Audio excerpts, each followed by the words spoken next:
दोस्तों आज इस वीडियो में हम कक्षा 11वीं हिंदी विषय का त्रैमासिक परीक्षा के लिए महत्वपूर्ण प्रश्न देखने वाले हैं।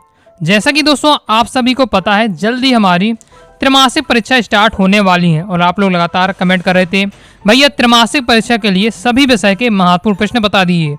तो अब दोस्तों हम क्रम से सभी विषय के महत्वपूर्ण प्रश्न देखेंगे त्रैमासिक परीक्षा के लिए। सबसे पहले दोस्तों हम हिंदी विषय के महत्वपूर्ण प्रश्न देख रहे थे। तो मैंने आपको पहले बताया था कि हिंदी के महत्वपूर्ण प्रश्न की 2 वीडियो आएंगे, पार्ट 1 और पार्ट 2। पार्ट 1 आ चुका है, मुझे आशा है कि आप सभी विद्यार्थियों ने देख लिया होगा। नहीं देखा है तो जाकर जरूर देखिएगा। पार्ट 1 में दोस्तों हमने आपके काव्य खंड, गद्य खंड, बितान, अभिव्यक्ति माध्यम, पद्य साहित्य का इतिहास, गद्य साहित्य का इतिहास, महत्वपूर्ण कवि परिचय, महत्वपूर्ण लेखक परिचय, महत्वपूर्ण पद्यांश की व्याख्या, महत्वपूर्ण गद्यांश की व्याख्या, इन सभी टॉपिक के मैंने आपको महत्वपूर्ण प्रश्न बता दिए थे। अब आपके हिंदी में व्याकरण संबंधी जो टॉपिक है, काव्य बोध, भाषा बोध, इसके अलावा पत्र लेखन, निबंध लेखन, ये टॉपिक रह गए थे। तो ये आपका जो पार्ट 2 है, इसमें दोस्तों हम क्या है कवर कर लेंगे। तो वीडियो को ध्यान से अंत तक देखिएगा। और दोस्तों जितने क्वेश्चन बताऊं 100% पेपर में आपके यही देखने को मिलेंगे, ओके, हर साल की तरह है, इसलिए आपको अच्छे से तैयार कर लेना है। क्लियर है? तो व्याकरण में सबसे पहले हम काव्य बोध देखते हैं। काव्य बोध वाला जो टॉपिक है वहाँ से 2 नंबर का क्वेश्चन आपके पेपर में आता है, तो देख लेते हैं। तो सबसे पहले आपको तैयार करना है स्थायी भाव और संचारी भाव में अंतर लिखिए। ये 2 नंबर के हिसाब से क्वेश्चन है, तो आपको 3-3 पॉइंट में अंतर तैयार करके रखिएगा। अब ये 2 नंबर का तो पेपर में आप 2 पॉइंट लिख देंगे, 2 नंबर आपको मिल जाएंगे।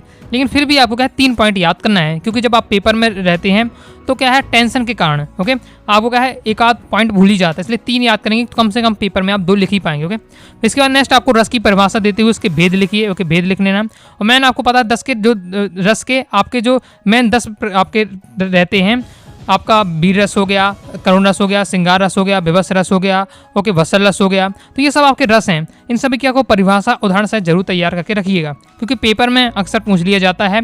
वीर रस की परिभाषा उदाहरण सहित लिखिए, करुण रस की परिभाषा उदाहरण सहित लिखिए, तो वो आपको तैयार करके रखना है। क्लियर है? इसके बाद महाकाव्य और खंडकाव्य में अंतर लिखिए। फिर रोला, आपके छंद की बात करें, क्योंकि छंद आपकी बात करें तो कक्षा 11वीं के सिलेबस में मात्र दोस्तों 2 छंद है, मात्र 2 छंद है। कौन कौन से छंद? एक रोला छंद, एक मुक्तक छंद। तो रोला छंद की परिभाषा उदाहरण सहित आपको तैयार कर लेना है और मुक्तक छंद की परिभाषा उदाहरण सहित तैयार कर लेना है। तो दोस्तों आपके 2 नंबर पक्का हो जाएंगे, त्रैमासिक बस में नहीं, अर्धवार्षिक में भी, और मेन आपकी जो फाइनल वार्षिक परीक्षा होने वाली है उसमें भी आपके यही रहने वाले हैं। तो अभी से आप तैयार कर लीजिए। त्रैमासिक परीक्षा में जो क्वेश्चन बता रहा हूँ उन्हें आप तैयार कर लीजिएगा, तो आपकी 50% तैयारी हिंदी की हो ही जाएगी फाइनल एग्जाम के लिए, मैं आपको बता रहा हूँ। ओके, नेक्स्ट आपको वक्रोक्तिक अलंकार की परिभाषा उदाहरण सहित आपको तैयार करना है। नेक्स्ट क्वेश्चन है दृष्टांत अलंकार की परिभाषा लिखिए, उदाहरण सहित आपको ये भी तैयार कर लेना है। मात्रिक व वर्णित छंद में अंतर लिखिए। मुक्तक छंद की परिभाषा उदाहरण से लिखिए, तो बताई दिए रोला और मुक्तक छंद की परिभाषा उदाहरण तैयार कर लेना है। अलंकार की हम बात करें तो आपके दृष्टांत अलंकार हो जाता है, वक्रोक्तिक अलंकार हो जाता है। इसके अलावा दोस्तों आपका विशिष्टोक्तिक अलंकार, 3 मेन आपके अलंकार है, तो वो आपको पढ़ के रखना है। तो अलंकार आपके 3 है मेन, और 2 छंद आपको पढ़ लीजिएगा। यहाँ से आपका 2 नंबर इन्हीं में से अक्सर पूछ लिया जाता है, 2 नंबर यहाँ से फिक्स हो जाएंगे। इसके बाद दोस्तों आपको नेक्स्ट तैयार करना है अभिधा शब्द शक्ति की परिभाषा उदाहरण से लिखिए। फिर आपका शब्द शक्ति किसे कहते हैं, उसके भेदों के नाम लिखिए। ओज गुण की परिभाषा उदाहरण से लिखिए और माधुर गुण की परिभाषा उदाहरण से लिखिए। तो शब्द शक्ति और शब्द गुण वाला भी टॉपिक तैयार कर लेना है। तो ये सभी टॉपिक मैंने अभी तो नहीं पढ़ाए, लेकिन पिछले साल मैंने विद्यार्थियों को कवर कराए थे। हिंदी के सभी टॉपिक आपके अलंकार, छंद, रस हो जाता है, शब्द शक्ति, शब्द गुण हो जाता है। ओके, तो ये सभी टॉपिक आप पढ़ना चाहते हैं तो आप प्लेलिस्ट के सेक्शन पर जाइएगा, हिंदी ग्रामर या 12th हिंदी ग्रामर का एक फोल्डर होगा। ओके, तो क्योंकि अब मैं आपको एक बात और बता रहा हूँ, जो शब्द शक्ति, शब्द गुण, रस हैं, यही आपको क्या क्लास 12th में भी यही टॉपिक रहने वाले हैं। तो अभी से अच्छे से आपको तैयार कर लेना है कक्षा 11वीं में, तो आपको बाद में दिक्कत नहीं होगी।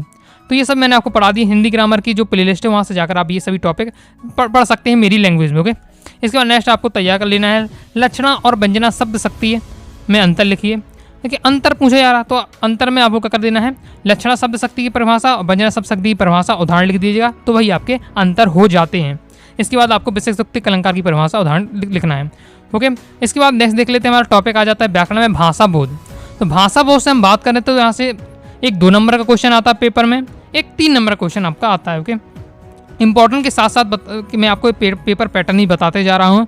ओके, तो ध्यान से सुनते जाइएगा। पहले ही मैंने आपको हर बताया कि हर टॉपिक से कितने नंबर के क्वेश्चन आते हैं। ओके, तो यही आपका पेपर पैटर्न होता है, वो सेम ही रहता है, चाहे त्रैमासिक, अर्धवार्षिक, वार्षिक परीक्षा के लिए। तो भाषा बोध से आपका 2 नंबर का क्वेश्चन आता है और एक 3 नंबर का आता है।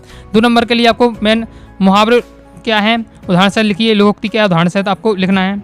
मुहावरे और लोकोक्ति में अंतर लिखिए। ये बहुत ज़्यादा महत्वपूर्ण है, अक्सर पूछ लिया जाता है। तो आप सबसे पहले क्या है, मुहावरे और लोकोक्ति में अंतर तैयार कर लीजिएगा। अंतर तैयार कर लेते हैं तो फिर मुहावरे क्या है उदाहरण, लोकोक्ति क्या है उदाहरण, ये आप अपने आप से बनने लगेगा। ओके, क्योंकि अंतर जब आप तैयार करेंगे तो आपको सब कुछ कवर हो जाता है। इसके बाद शब्द की हम बात करें तो आपके सिलेबस में 3 शब्द हैं, निपात शब्द, क्षेत्रीय शब्द, तकनीकी शब्द। तो इन तीनों शब्द की आपको परिभाषा उदाहरण तैयार करके रखना है। क्वेश्चन पेपर में कैसे आता है, निपात शब्द की परिभाषा उदाहरण से लिखिए, क्षेत्रीय शब्द की परिभाषा उदाहरण से लिखिए, इस प्रकार से। लाइक और शेयर ठोक दीजिए, महाकाल का लाइक और शेयर ठोक दीजिए। पूरा साल मेहनत करता हूँ आपके लिए बेटा, ऐसा नहीं चलेगा, ऐसा नहीं चलेगा। अब 3 नंबर के लिए हम देख लेते हैं महत्वपूर्ण प्रश्न। तो इसमें राष्ट्रभाषा राजभाषा वाला टॉपिक आपको तैयार करके रखना है। क्वेश्चन पेपर में आता है राष्ट्रभाषा की विशेषताएं लिखिए या राजभाषा की विशेषताएं लिखिए, राष्ट्रभाषा और राजभाषा में अंतर लिखिए। तो मैं कहूँगा कि आपको क्या है, राष्ट्रभाषा और राजभाषा में अंतर तैयार कर लीजिएगा। ओके, 4 अंतर, 3 नंबर क्वेश्चन आ जाता है, कई बार 2 नंबर ही क्वेश्चन आ जाता है आपका। ओके, तो 4 अंतर कम से कम आपको तैयार करके रखना है, और आप अंतर तैयार कर लेते हैं तो आपकी विशेषताएं भी अपने आप तैयार हो जाएंगी। ओके, इसके बाद भाव पल्लवन टॉपिक आता है आपका। तो भाव पल्लवन में क्या करना पड़ता है, कोई भी दोस्तों आपको एक लाइन दे दी जाएगी, उसको आपको विस्तार से अपने भाषा में बताना पड़ता है।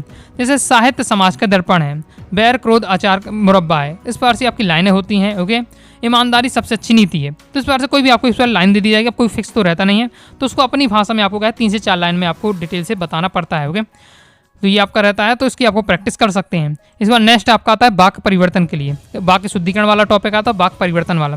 वाक्य परिवर्तन का टॉपिक इस प्रकार से आता है कि आपको दी जाएगी आपको वाक्य, और उसको क्या है आपको परिवर्तन करने के लिए कहा जाएगा। इसको निषेधवाचक में बदलो, आज्ञावाचक में, संधिवाचक में, संकेतवाचक में, ये इस प्रकार से कहा जाता है। जैसे लुट्टन ढोलक को अपना गुरु मानता था, निषेधवाचक बनाना है, निषेध यानी नहीं, तो आपको लिख देना है लुट्टन ढोलक को अपना गुरु नहीं मानता था, ये आपका रहता है। इस प्रकार से आपको बनाना पड़ता है। ओके, जैसे गोपाल आज इंदौर गया, संधि वाचक बनाना है, तो ये गोपाल आज इंदौर गया, तो इस प्रकार से आपके बनते हैं वाक्य परिवर्तन।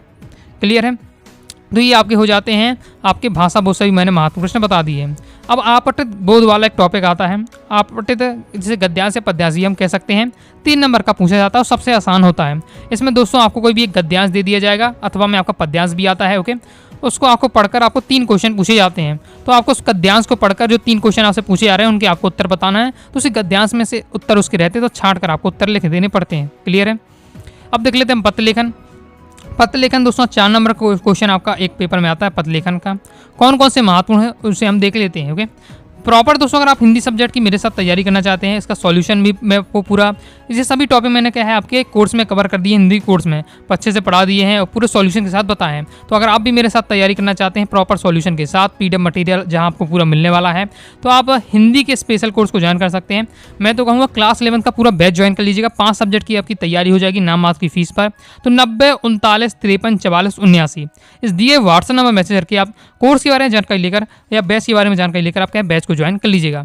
तो पूरा आपको हम पूरा स्टडी मटेरियल मिल जाता है और मेरे साथ आप क्या है तैयारी करेंगे। क्लियर है, तो आपको पत्र लेखन में कौन कौन से तैयार करना है। पहला है अपने मित्र को हायर सेकेंडरी परीक्षा में प्रथम श्रेणी में उत्तीर्ण होने पर बधाई पत्र लिखिए। इसका नेक्स्ट है परीक्षा काल में ध्वनि विस्तारक यंत्रों के बजाने पर रोक लगाने हेतु जिलाधीश यानी कलेक्टर को एक आपको प्रार्थना पत्र लिखना इंपॉर्टेंट है, हमेशा ये पेपर में पूछा जाता है। नेक्स्ट है अपने मित्र को वाद विवाद प्रतियोगिता में प्रथम आने पर आपको एक बधाई पत्र लिखना है। फिर आपके क्षेत्र के पोस्ट मास्टर साहब को नियमित डाक वितरण न होने की शिकायती पत्र आपको लिखना है। आगे है नगर पालिका अध्यक्ष को जल की अनियमित आपूर्ति के संबंध में आपको एक शिकायती पत्र लिखना है। तो ये महत्वपूर्ण आपके पत्र रहने वाले हैं। बाकी देखिए पत्र का जो फॉर्मेट आपको अच्छे सीख लेना है, बाकी फिर अपने हिसाब से जो 20 की लाइनें होती है, जो समस्या हो उसी संबंधित आपको लाइन सेट कर देना है, पत्र लेखन हो जाएगा। मैं पूरा आपको ट्रिक के साथ भी आगे आपको बता दूंगा। अब लास्ट हमारा टॉपिक रह जाता है निबंध लेखन। निबंध लेखन भी आपके पेपर में 4 नंबर का आता है। कौन कौन से अभी आपको तैयार करके रखना है। पहले विद्यार्थी जीवन में अनुशासन या विद्यार्थी और अनुशासन, तो विद्यार्थी अनुशासन से संबंधित आता तो आपको तैयार कर लेना है।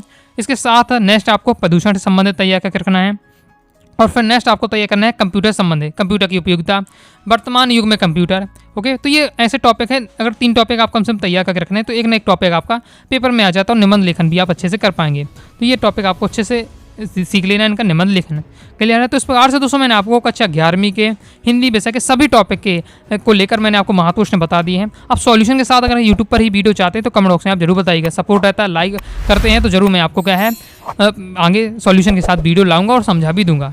ओके, पीडीएफ मटेरियल आप प्राप्त करना चाहते हैं सिलेबस त्रैमासिक परीक्षा का मैंने पूरा वेबसाइट पर डाल दिया पीडीएफ, तो वहाँ से डाउनलोड कर लीजिएगा। इंपॉर्टेंट क्वेश्चन की अगर ये पीडीएफ भी आपको चाहिए तो अपनी वेबसाइट अनुरागसारीclasses.com पे आप जाकर एक बार देख लीजिएगा, वहाँ मैं आपको क्या पीडीएफ डाल दूंगा। तो आई होप आपको वीडियो पसंद है, वीडियो पसंद है वीडियो लाइक करके सब्सक्राइब जरूर कर दीजिएगा। साथ ही दोस्तों टेलीग्राम चैनल और व्हाट्सएप चैनल को ज्वाइन कर लीजिएगा। तो मिलते हैं नेक्स्ट वीडियो में, तब तक के लिए बाय बाय।